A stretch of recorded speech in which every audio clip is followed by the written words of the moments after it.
Haryana result మీరు చూసినట్టయితే 70 స్థానాలకు పోయేటట్టు కనపడుతుంది. కిరణ్ గారు, అంటే జమ్మూ కాశ్మీర్లో బీజేపీ తీసుకున్న ఒక సంచలనమైన చారిత్రాత్మకమైన నిర్ణయం ఆర్టికల్ 374 రద్దుకు సంబంధించి అప్పుడు దేశమంతా కూడా హర్షించింది, అప్రిషియేట్ చేసింది బీజేపీ నిర్ణయాన్ని.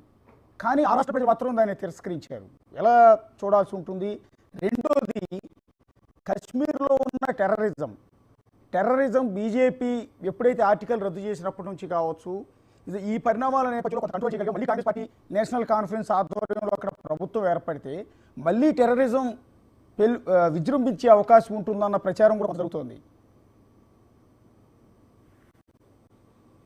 నేను ఒకటే చెప్తున్నా అండి, బేసిక్గా ఏదైనా నిర్ణయం తీసుకున్నప్పుడు భారతదేశ ప్రజలు హర్షించే విధంగా నిర్ణయం తీసుకోవడం అనేది ఒక ఎత్తు అయితే, ఆర్టికల్ 370 విషయంలో వస్తే మనం బేసిక్గా అక్కడున్న ప్రజలు అంటే అమెండ్మెంట్స్ విషయంలో టోటల్గా నిర్ణయం విషయంలో 100% భారతదేశానికి జమ్మూ కాశ్మీరు ఒక బౌండరీ కాన్ఫ్లిక్ట్ ఉన్నటువంటి ఏరియా, పాకిస్తాన్లో ఇన్ఫ్లుయెన్స్ ఎక్కువ ఉన్నటువంటి, పాకిస్తాన్ ఆక్యుపైడ్ పిఓకేలో ఉన్నటువంటి ఇష్యూస్ని అన్నింటినీ దృష్టిలో పెట్టుకొని మనం పొలిటికల్ చేయొద్దు అక్కడ ఇష్యూ.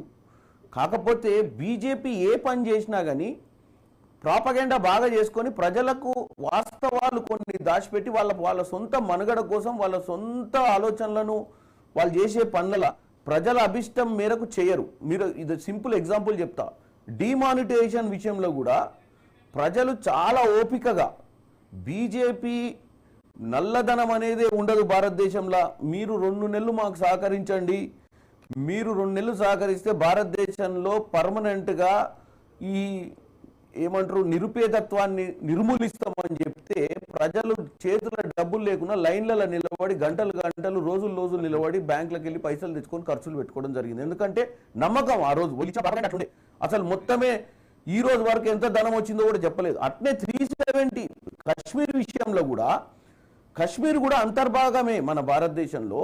మీరు అసెంబ్లీని రద్దు చేసి మరి మీరు ఒక లా తీసుకొచ్చినప్పుడు అక్కడ ప్రజలు పోనీ దానివల్ల ఆ రోజు కరెక్టే అని అందరం అనుకున్నాం కదా, ఈ రోజు అక్కడ ప్రజలే కదా ఓట్లేసేది. అక్కడ ప్రజలు ఓట్లేసేటప్పుడు వాళ్ళు పడ్డ ఇబ్బందులు ఈరోజు ఓటు ద్వారంలో చూపిస్తారు వాళ్ళు. అంటే మీ నిర్ణయం ప్రజల ఇష్టానికి ఉండాలి, ప్రజల కోరిక మేరకే నిర్ణయాలు జరగాలి. కానీ ప్రజలకు మీరేదో ఢిల్లీలో 4 గోడల మధ్యన కూర్చొని ఏమంటారు ఒక పాలసీని క్రియేట్ చేసినప్పుడు కామన్ మ్యాన్ కానీ సామాన్య ప్రజలు, అంటే కామన్ మ్యాన్ అంటే సామాన్య ప్రజలు ఏం ఆలోచిస్తున్నారు, దీనివల్ల వాళ్ళ స్థితిగతులు మారుతాయా లేదా అన్న ఒక ఆలోచనతోటి ముందుకు పోవాల్సిన అవసరం ఉంటుంది. కొన్నిసార్లు అడ్మినిస్ట్రేటివ్ లైన్లో కరెక్ట్ ఉండొచ్చు, కొన్నిసార్లు ఇవి వినడానికి బాగుంటుండొచ్చు ఇటువంటివన్నీ.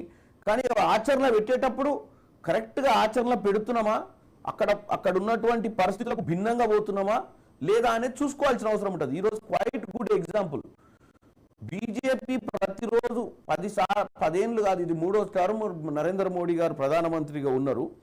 నేను ఒకటే చెప్తున్నా, ఈరోజు మహారాష్ట్ర కూడా ఎగ్జాంపుల్, జమ్మూ కాశ్మీర్ది హర్యానా అంటేనేమో హర్యానా సింపుల్ అండి, హర్యానాలో వీళ్ళు ఏదైతే నల్ల చట్టాలు తెచ్చిర్రో రైతులకు ఎగెనెస్ట్గా, ఆ నల్ల చట్టాల మీద వ్యతిరేకతనే కొన్ని రోజుల నుంచి ఆడ బౌండరీ మీద గొడవలు చేస్తున్నటువంటి పరిస్థితి ఏది, ఢిల్లీ బౌండరీ మీద, హర్యానా ఢిల్లీ బౌండరీ మీద.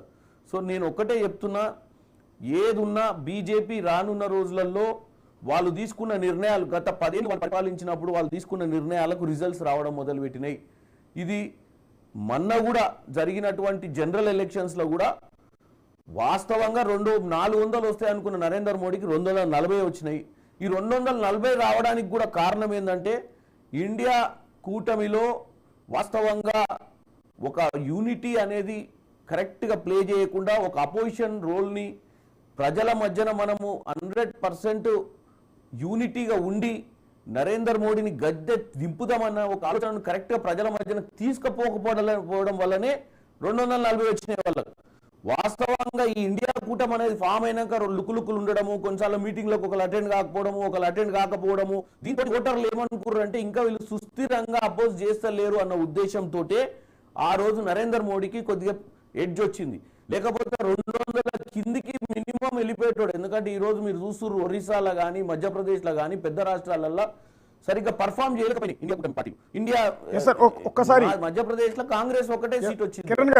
కిరణ్ గారు ఒక్కసారి రిజల్ట్ ఏంటంటే ఇది స్టార్టింగ్ రిజల్ట్ ఒకసారి చెప్తాను మీకు అప్డేట్ కోసం.